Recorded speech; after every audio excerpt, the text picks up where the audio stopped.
Well, you caught me recording here, looking for strawberries, because those darn deer ate my regular strawberries.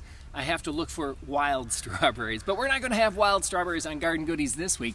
No, we're going to have something we've never had before on Garden Goodies here, even though it's a very popular herb, and that is dill. Take a look here. Yes, for the first time I've planted some dill, and I'm hoping that I'll have this patch of dill grow huge every year. That's what we had back on our old farm. Just these huge, massive dill plants that my mom would always use to make pickles and various things, and I've never had dill growing here. So here it is. I'm going to just take a little bit of this dill off of the plants here for a little sauce that we're going to make. Yes, we're going to make a little dill sauce, and we're going to have a few fish with this dill.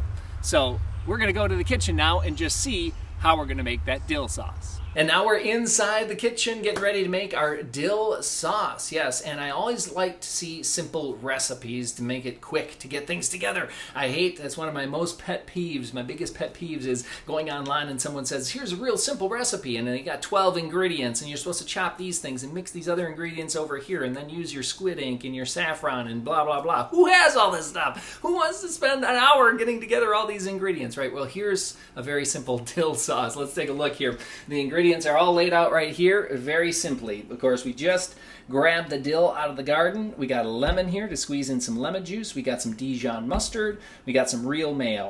4 ingredients. That's as simple as it gets. You add as much mustard or lemon juice as you want to make a certain tangy flavor or citric acid flavor. Now, of course, people like salt, so you can put in a little bit of salt in there. And some recipes, instead of real mayo, call for sour cream. And I do happen to have some whole plain milk yogurt here that is kind of very similar to sour cream. What are we going to have our dill sauce on? Well, I've got some fish here on a plate.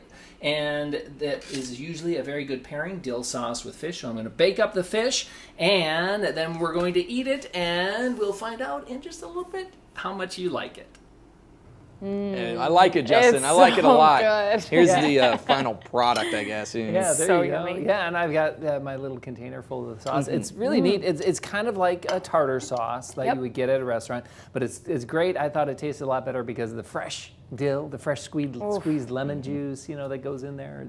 It turned out pretty good, I thought. 10 out of 10, Justin. And you caught the fish, too. Which is that's right. The cherry on top. That is all together from my own efforts. That's right. So cool. And hopefully good fishing weather for today. Yeah, you know what? It will be. There's not much in the way of thunderstorm activity. I'll have my extended forecast coming up